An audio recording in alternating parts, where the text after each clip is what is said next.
పొద్దున వచ్చి సాయంత్రానికి వెళ్ళిపోతున్నాము. కేదార్నాథ్లో స్టే చేయలేదు మేము.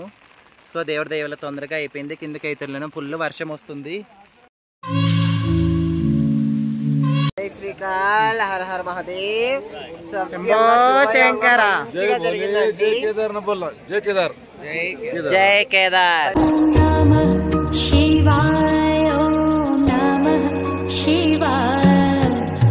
రోజావే చిన్ని రోజావే. హాయ్ ఫ్రెండ్స్, మేమైతే కేదార్నాథ్ చేరుకున్నాము. నడవలేక కాళ్ళ నొప్పులు అనేసి గుర్రాల మీద అయితే కేదార్నాథ్ చేరుకున్నాము. సో కిలోమీటర్ దూరంలో గుర్రాలు ఆపేశారు. అక్కడి నుంచి టెంపుల్ వరకు 1 కిలోమీటర్ అయితే ట్రెక్కింగ్ చేసుకుంటూ వెళ్ళాలి. మెయిన్ వాకింగ్ వెళ్ళేసి ఫ్రెష్ అప్ అయ్యి దర్శనం చేసుకొని నేను బాగుండాలని, మీరందరూ బాగుండాలని, నా సబ్స్క్రైబర్సు అందరూ బాగుండాలనేసి ఆ కేదారేశ్వర్ని అయితే మనస్ఫూర్తిగా కోరుకుంటాను. వీలైతే అందరూ కూడా కేదార్నాథ్ జీవితంలో ఒక్కసారైనా అందరూ కూడా కేదార్నాథ్ వచ్చి దర్శించుకోవాలని కోరుకుంటున్నాను. సో కేదార్నాథ్ రాలేమనుకునే వాళ్ళ కోసం, ఇక్కడికి రాలేని వాళ్ళ కోసం నేనైతే నా వీడియోలో అయితే కేదార్నాథ్ గురించి మొత్తం మీకు చూపించబోతున్నాను. ఓకేనా? ఇగో ఇట్లా కొంచెం ముందుకు వెళ్తే 1/2 కిలోమీటర్ వెళ్తే టెంపుల్ అయితే వస్తుంది. అమ్మ, చాలా కొండ మీద ఉన్నామండి, హిమాలయ పర్వతాల మీద. అసలు శ్వాస ఆడదు, అది ఆడదు, ఇది ఆడదు అంటారు కానీ ఏం లేదు. మేమేమి కర్పూరం వాడలేదు, ఏమీ వాడలేదు. మాకైతే బాగానే శ్వాస ఆడుతుంది. ఎందుకంటే వర్షం పడలేదు కాబట్టి, వెదర్ బాగుంది కాబట్టి వర్షం లేకుండా శ్వాస అయితే ఆడుతుంది. బాగా అయితే ఉంది. హాయ్ ఫ్రెండ్స్,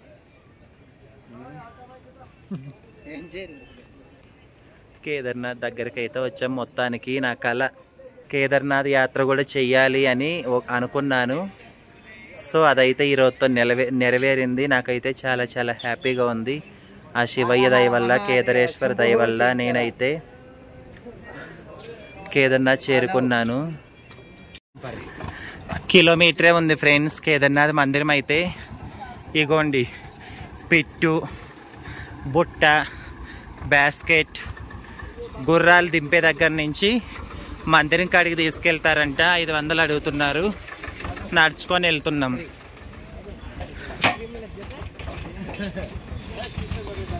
ఇగోండి మనం ఇంటి దగ్గర నుంచి గ్లౌజులు, సాక్స్లు అన్నీ తెచ్చుకోవాలంటాం కదా, ఎక్కువ లగేజ్ అయిపోతుంది.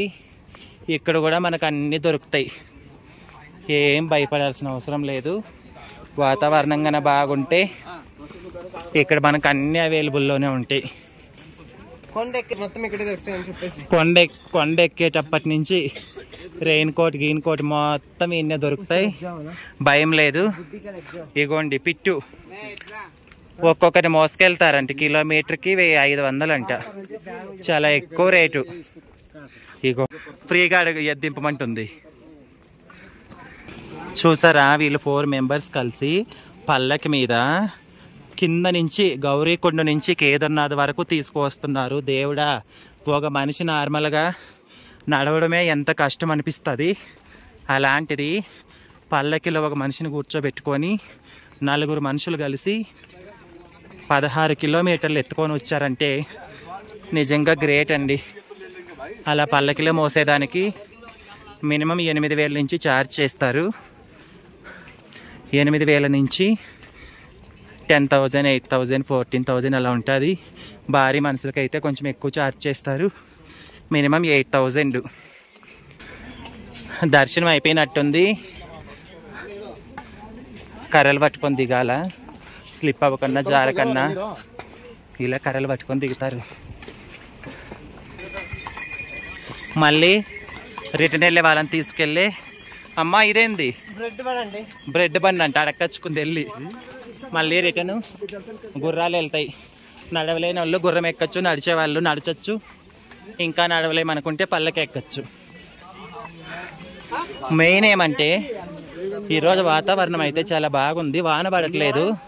అదే చాలా సంతోషం అనుకోవాలి.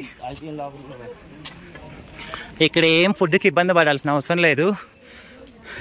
టీలు, కాఫీలు, స్నాక్స్, రోటీలు, బ్రెడ్లు, సూపులు అన్నీ అయితే దొరుకుతాయి. సో ఫుడ్కి అయితే ఇబ్బంది పడాల్సిన అవసరం లేదు. మన సౌత్ సైడ్ ఫుడ్తో పోల్చుకుంటే కొంచెం డిఫరెంట్గా ఉంటాయి, కాకపోతే అలవాటు చేసుకొని తినాలి. టెంపుల్ 1/2 కిలోమీటర్ ఉందండి. దగ్గరకు వచ్చేసాము. హెలికాప్టర్ లాగే చోటుకైతే వచ్చాము. ఇప్పుడు నేను మీకు హెలికాప్టర్ వచ్చి ఎక్కడ ఆగుతుందో కేదార్నాథ్లో చూపిస్తాను, ఓకేనా? కిలోమీటర్ నడుస్తుంటేనే ఆయాసం వస్తుంది. ఇక్కడే ఫ్రెండ్స్ వామ్మ వర్షం అయితే స్టార్ట్ అయిపోయింది. ఇదిగోండి హెలికాప్టర్ అయితే ఇంతకుముందు ఒకటి పడిపోయింది, చూడండి ఎలా డ్యామేజ్ అయిందో. అదేనండి ఆ సిమెంట్ వేసి కట్టారా పెద్ద ప్లేసు, ఇక్కడే హెలికాప్టర్లు అయితే వస్తాయి అన్నమాట. హెలికాప్టర్ బుక్ చేసుకుందామని మేమైతే చాలా ట్రై చేసాము. 30,000 పెట్టిన హెలికాప్టర్ లేదు. మేలోనే యాత్ర స్టార్టింగ్లోనే చేసుకోవాలంట, మాకు దొరకలేదు. సో అందుకే ఇన్ని తిప్పలు. ఇందాక ఎండ కాసింది, ఇప్పుడేమో వాన వచ్చేటట్టుంది, మేఘాలు కమ్ముకుంటున్నాయి. తొందరగా దర్శనం చేసుకొని రిటర్న్ అయిపోతే బాగుంటుంది.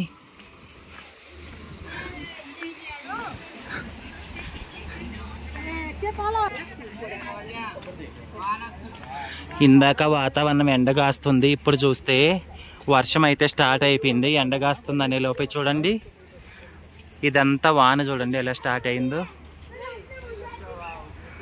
వర్షం అయితే వచ్చేస్తుంది. ఇప్పుడు ప్రజెంట్ అయితే ఏమీ హెలికాప్టర్ కనపడలేదు. ఇప్పుడు దగ్గర నుంచే చూపిస్తా హెలికాప్టర్లు దిగే ప్లేసు. గుడి ముందరే దిగుతాయి వచ్చి. ఇక్కడ వాతావరణం అయితే అసలు గంటకొకలాగా మారుతుందండి. అప్పుడప్పుడే ఎండ, అప్పుడప్పుడే వాన, అప్పుడప్పుడే చలి పెడుతుంది. చూడండి హెలికాప్టర్ ఆగే ప్లేస్ ఇప్పుడే చూపించానా, క్లారిటీగా ఉందా? వెనకంటేనే వాన అయితే వస్తుంది, ఓని వెనకంటేనే వస్తుంది. హిమాలయ పర్వతాలు కదా, ఉండి వాన వచ్చేస్తుందండి. అమ్మ వాన వస్తే రెయిన్ కోట్లు వేయాల్సిందే. ప్రస్తుతానికైతే ఎలాంటి రెయిన్ కోట్ లేకున్నా, ఎలాంటి స్వెటర్ లేకున్నా, చలి ఏమి లేదు పైన. నార్మల్గా మన సైడ్ ఆగిట్టే ఉంది. వచ్చేసాము. వర్షం పడితే రెయిన్ కోట్ ధరించాల్సిందే. రెయిన్ కోట్కి పని చెప్పే సమయం వస్తుందా రాదా? ఇవన్నీ రూమ్స్ అండి. ఏదో నార్మల్స్లో అట్టు కట్టి ఆటోమేటిక్గా కట్టి పైన అయితే రేకులు వేసారు. ఎందుకంటే ఎప్పుడు ఉంటాయో ఎప్పుడు పోతాయో తెలియదు కాబట్టి. ఇగోండి దగ్గరకైతే వచ్చేసాము. కేదార్నాథ్ మందిర్ దగ్గరికి అయితే వచ్చేసాము. జస్ట్ 500 మీటర్స్ మాత్రమే ఉంది. నా ఏళ్ళ నాటి కోరిక, నా చిన్ననాటి కోరిక ఇప్పుడు నెరవేరుతున్నందుకు నాకైతే చాలా చాలా హ్యాపీగా ఉంది. నిజంగానే ఈ చార్ధామ్ యాత్ర కంప్లీట్ చేసుకుంటే జన్మ ధన్యమైనట్టు. సో టెంపుల్ దర్శనం అయిపోతానే దర్శనం ఎలా జరిగిందో కూడా మీకు చెప్తాను. మేము ఏమనుకున్నామంటే మార్నింగ్ 7కి గుర్రం ఎక్కాము, 11 పైకి వచ్చేసాము. 1 అవర్లో దర్శనం చేసుకొని, పబ్లిక్ తక్కువే ఉందంటున్నారు ఇక్కడ వాళ్ళని అడిగితే, 1 అవర్లో దర్శనం చేసుకొని మళ్ళీ రిటర్న్ నడుచుకుంటూ వెళ్ళిపోయి నైట్ కల్లా కిందికి వెళ్ళిపోవాలనే ప్లాన్ ఉంది. సో సవ్యంగా జరగాలని అయితే కోరుకుంటున్నా. చూడండి దర్శనం అయిపోయి భక్తులు అప్పుడే రిటర్న్లో నడుచుకుంటూ పోతున్నారు. హాయ్, అందరూ మా ఫ్రెండ్స్ అండి. ఇదే కేదార్నాథ్ దగ్గర మొత్తం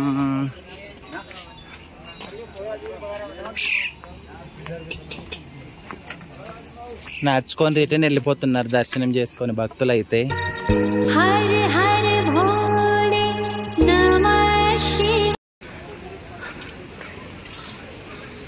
గుడి దగ్గరికి వచ్చాము.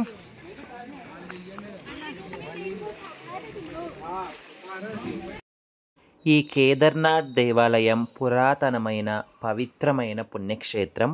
12 జ్యోతిర్లింగాలలో ఒకటిగా, అతి ముఖ్యమైన జ్యోతిర్లింగంగా పేరు పొందినదిగా ఈ కేదార్నాథ్ అయితే చెప్పబడుతుంది. ఈ కేదార్నాథ్ శివుడికి అంకితం చేయబడిన దేవాలయం. ఈ కేదార్నాథ్ వచ్చేసి ఉత్తరాఖండ్ రాష్ట్రంలో హిమాలయ పర్వత శ్రేణుల్లో మందాకిని నది ఒడ్డునైతే కేదార్నాథ్ ఆలయం అయితే నిర్మించబడింది.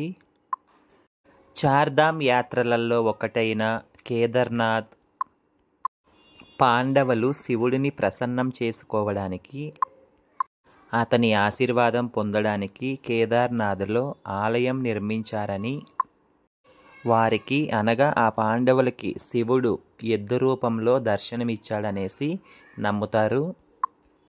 అలా ఎద్దు రూపంలో దర్శనమిచ్చిన తరువాత శివుడు భూమిలోకి అదృశ్యమయ్యాడని, అందుకే ఈ ప్రదేశంలో ఆలయాన్ని నిర్మించడం అయితే జరిగినది. ఈ కేదార్నాథ్ ఆలయం ప్రతి సంవత్సరం శీతాకాలంలో అయితే మూసివేయబడుతుంది. కేదార్నాథ్ దగ్గరికి అయితే వచ్చేసాం ఫ్రెండ్స్. శ్వాస ఇప్పుడు ఆడట్లేదు, అసలు పైకి వచ్చాక దర్శనం చేసుకున్నాక మాట్లాడతా, ఓకేనా? బాయ్. వాన వస్తుంది. ఓం నమ శివాయ. దర్శనం అయితే చాలా బాగా జరిగిందండి. 12 గంటల గుడి బంద్ అంట. మేమైతే లాస్ట్ 10 మినిట్స్లో వచ్చాము స్పర్శ దర్శనం కోసము. లాస్ట్ 5 మినిట్స్లో లోపలికి ఉరికెళ్ళి ఆ శివలింగాన్ని అయితే శివలింగం మీద అయితే పడుకునేసాము. శివలింగం మీద పడుకొని తలా చేతులు దేవుడు కానిచ్చి చాలా బాగా మొక్కున్నామండి. చాలా సంతోషంగా ఉంది నిజంగానే. ఇప్పుడు నాకు పూర్తిగా జన్మ ధన్యం అయిపోయినట్టు అనిపిస్తుంది. జన్మ ధన్యం నిజంగానే అయిందండి. కేదారేశ్వరిని దక్కించుకొని అయిపోయింది. ఇప్పుడు మీకైతే 2013 ప్రళయం వచ్చినప్పుడు ఈ రాయి ఎక్కడి నుంచో వచ్చిందో తెలియదండి. భీమశిల రాయి. ఈ రాయి ఎక్కడి నుంచో కొట్టుకొచ్చిందో, ఈ రాయి వల్ల మందిరం అయితే ఆగింది. చాలామందికి తెలుసు. కేదార్నాథ్ దర్శనం అయితే అయిపోయింది ఫ్రెండ్స్. ఇప్పుడే బయలుదేరుతున్నాం కిందికి. జరిగిందండి దర్శనం. 5 బాగా జరిగింది దర్శనము. 12 తర్వాత మళ్ళీ లోపల 2 తర్వాత మళ్ళీ తీస్తారు. దేవుని ముట్టుకునికి ఛాన్స్ లేదు. స్పర్శ దర్శనం లేదు, నార్మల్ దర్శనమే. జై బోలే. పొద్దున 5 నుంచి మధ్యాహ్నం 12 దాకా దేవుని దర్శనం చేసుకోవచ్చు. మాకైతే స్పర్శ దర్శనం జరిగింది. పొద్దున మార్నింగ్ ట్రిప్ లోనే జరుగుతుందంట స్పర్శ దర్శనం. దేవుడి వల్ల ఎలా పైకి వచ్చామో అలాగే కిందకి ఇంటి దాకా చేరుకోవాలని మనస్ఫూర్తిగా మీరు కూడా దేవుని వేడుకొని మీరు కూడా బాగుండాలని భగవంతుని వేడుకుంటున్నాం. జై భోలోనాథ్. హర హర మహాదేవ్. శంభో శంకర.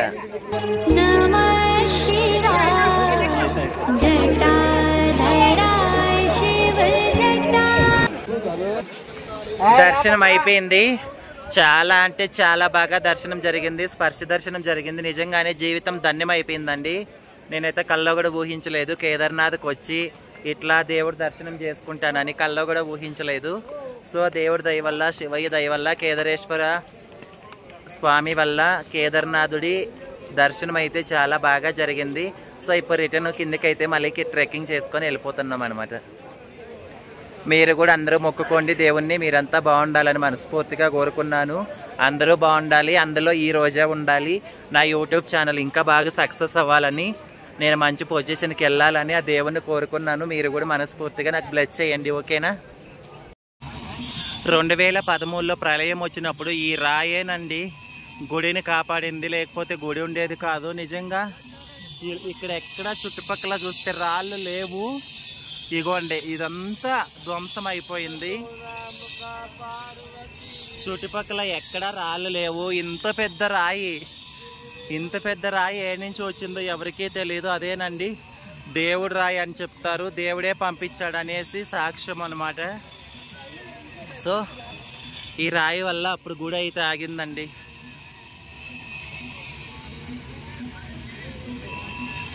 ఇదంతా 2013లో ధ్వంసమైనప్పుడు, విధ్వంసం ప్రళయం వచ్చినప్పుడు ఇదంతా మునిగిపోయిందండి. చాలా నష్టం అయితే జరిగింది ఉత్తరాఖండ్ రాష్ట్రానికి. యాత్రికులు కూడా చాలా మంది అయితే చనిపోవడం జరిగింది. పైనుంచి వరదలు, రాళ్ళు మొత్తం కొట్టుకొచ్చి చూడండి ఇదంతా డ్యామేజ్ అయిపోయింది. మళ్ళీ రీసెంట్గా మళ్ళీ రెన్యువేషన్ అయితే అవుతుందన్నమాట. జై శ్రీ కేదార్.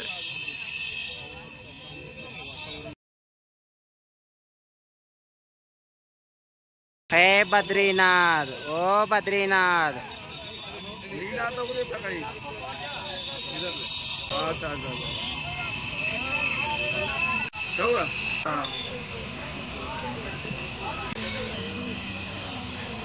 शिव घट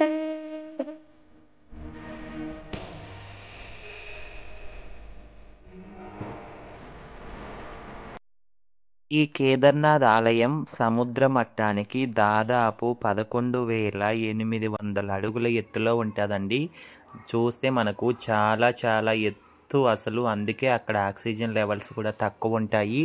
మనం మే నెలలో జూన్ నెలలో వెళ్ళామంటే అప్పుడు వర్షాలు పడవు కాబట్టి ఐస్ ఉంటుంది, మోస్ట్లీ స్నో ఉంటుంది కాబట్టి అప్పుడు కొంచెం మనకు అక్కడ ఆక్సిజన్ లెవెల్స్ అయితే -డిగ్రీస్లో ఉంటాయి. రెస్పిరేషన్ ప్రాబ్లం కూడా ఉంటుంది. అలా కాకుండా జూలై నుంచి సెప్టెంబర్ వరకు అయితే వర్షాకాలం సీజన్ కాబట్టి అప్పుడు మనకు ఆక్సిజన్ లెవెల్స్ అయితే కొంచెం బెటర్గా ఉంటాయి, ప్రాబ్లం ఉండదన్నమాట. సో మే నెలలో జూన్ నెలలో వెళ్ళే వాళ్ళు కొంచెం కేరింగ్ అయితే ఎక్కువ తీసుకోవాలి.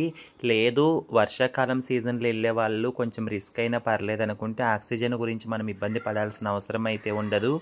నిజంగానే ఎంతో అదృష్టం ఉంటే కానీ కేదార్నాథ్ యాత్ర అయితే చేయలేమండి. ఆ అదృష్టం, ఆ భాగ్యం నాకు దక్కింది, అందరికీ కూడా దక్కదు. అలాగే అందరికీ దక్కాలని ఆ కేదారేశ్వర దర్శనం చాలా ప్రతి ఒక్కరూ దర్శించుకోవాలని మనస్ఫూర్తిగా కోరుకుంటున్నాను. ఖచ్చితంగా వీలైతే మీ జీవితంలో ఒక్కసారైనా ప్రతి ఒక్కరూ ఒక్కసారైనా సరే కేదార్నాథ్ యాత్ర అంటే చార్ధామ్ యాత్ర చేయండి. అందులో ముఖ్యంగా ఈ కేదార్నాథ్, బద్రీనాథ్, యమునోత్రి, గంగోత్రి యాత్ర అయితే చేయండి. నిజంగానే చాలా చాలా అద్భుతంగా ఉంటుంది, చాలా చాలా పుణ్యం కూడా. ఇక్కడ చూస్తే మనం భీమ్శిలా రాయి 2013లో ప్రళయం వచ్చినప్పుడు మొత్తం అక్కడ ఉన్న బిల్డింగ్స్ మొత్తం జనాలు కొట్టుకుపోయి ఎంతో నష్టమైతే జరిగిందండి ఆ ఉత్తరాఖండ్ రాష్ట్రానికి, అలాగే మన భారతదేశానికి. అప్పుడు దేవాలయం కేదార్నాథ్ మందిరం ఎలాంటి హాని జరగకుండా ఈ రాయి ఇంత పెద్ద గుండు, చుట్టుపక్కల ఎక్కడ రాళ్ళే లేవు ఇంత పెద్దవి, అలాంటిది ఈ రాయి ఎక్కడి నుంచి వచ్చిందో తెలియదు, ఎలా వచ్చిందో తెలియదు. ఆ వర్షాలు వచ్చి మొత్తం కొట్టుకుపోయే సమయంలో ఈ రాయి వచ్చి గర్భగుడి వెనక భాగంలో అడ్డంగా ఆగింది. కరెక్ట్గా అక్కడే వచ్చి ఆగింది. దానివల్లనే ఆ రాయి అక్కడ ఆగడం వల్లనే కేదార్నాథ్ ఆలయం అయితే ఎలాంటి డ్యామేజ్ కాకుండా ఆలయం అయితే అలాగే స్థిరంగా ఉందండి.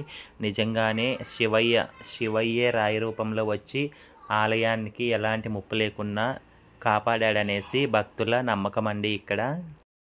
అలాగే హిందువుగా పుట్టిన ప్రతి మనిషి జీవితంలో ఒక్కసారైనా కేదార్నాథ్ యాత్ర చేసి అనుభూతి పొందాలని మనస్ఫూర్తిగా కోరుకుంటున్నాను. సంవత్సరంలో 6 నెలలు మాత్రమే తెరిచి ఉండి మిగతా 6 నెలలు మూసివేయబడే ఈ కేదార్నాథ్ యాత్ర హిందువులు తప్పకుండా దర్శించాలని కోరుకుంటున్నాను. సో తప్పకుండా యాత్ర అయితే చేయండి. హాయ్ ఫ్రెండ్స్, దర్శనం అయిపోయిన తర్వాత రిటర్న్లో వర్షం బాగా పడుతుంది. రైన్ కోట్లు వేసేసుకున్నాము. మీరందరూ కూడా మా యూట్యూబ్ ఛానల్కి లైక్ చేసి సబ్స్క్రైబ్ చేయాలని మనస్ఫూర్తిగా భగవంతుని వేడుకుంటున్నా. మీకు కూడా భగవంతుడు దయ వల్ల నీళ్ళలో మీకు ఎప్పుడు కూడా ఆశీస్సులు ఉండాలి. మీరు అనుకున్నది ఖచ్చితంగా నెరవేరాలని కేదారేశ్వరుని కోరుకుంటున్నాం. ఖచ్చితంగా నెరవేరుతుంది. Okay bye friends. వర్షం వచ్చేస్తుంది, రేపు గంగోత్రిలో ఇస్తాం. ఓకే, వర్షం వచ్చేస్తుంది. ఓకేనా, నెక్స్ట్ గంగోత్రి వెళ్ళాలి. హర హర మహాదేవ. పైకి వచ్చేటప్పుడేమో వాన పర్లేదు, ఎండలు కాసినాయి. రిటర్న్ కిందికి వెళ్దాం అనుకుంటే వర్షం స్టార్ట్ అయింది ఫ్రెండ్స్. సో మళ్ళీ రిటర్న్లో కూడా వర్షం అయితే స్టార్ట్ అవుతుంది. అంతా దేవుడిదయ్యా. అందుకే రెయిన్ కోట్ వేసేసుకున్నాను. ఇందాక పైకి వచ్చేటప్పుడు నార్మల్గా వచ్చేసాను. ఒక మంకీ క్యాప్, ఒక స్వెటర్ వేసుకొని రిటర్న్లో ఏమో రెయిన్ కోట్ వేసుకున్నాను. Sweater, rain coat. ఇగో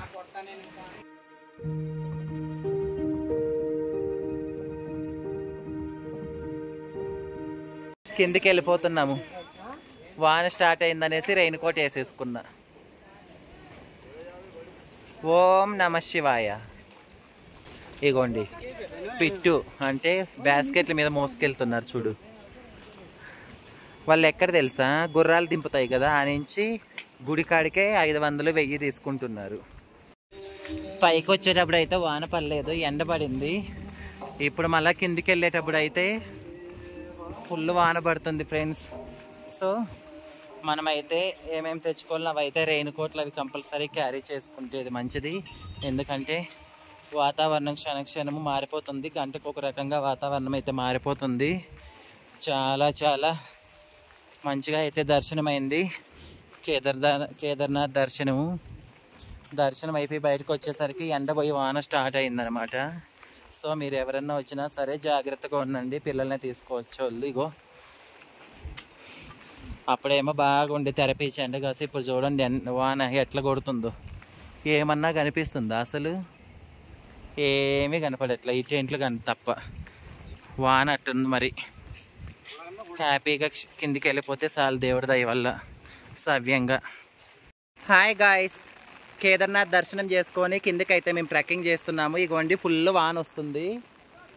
షార్ట్ కట్లలో అట ఇట పోతున్నా, గొడుగు పట్టుకున్నా. హాట్ వాటర్ పొద్దున్న తెచ్చుకున్నాను. వర్షంలోనే వెళ్తున్నాము. చూడు పబ్లిక్, వర్షంలోనే వెళ్తున్నాం ఫ్రెండ్స్. ఈ విధంగా మా కేదార్నాథ్ యాత్ర, ఆ కేదారేశ్వర స్వామి దర్శనం సక్సెస్ఫుల్గా కంప్లీట్ అయిందండి. సో మీరు కూడా తప్పకుండా కేదార్నాథ్ యాత్ర చేయాలని మనస్ఫూర్తిగా కోరుకుంటున్నాను. అలాగే నా ఛానల్ సబ్స్క్రైబ్ చేసుకొని నాకు సపోర్ట్ చేయాలని మనస్ఫూర్తిగా కోరుకుంటున్నాను.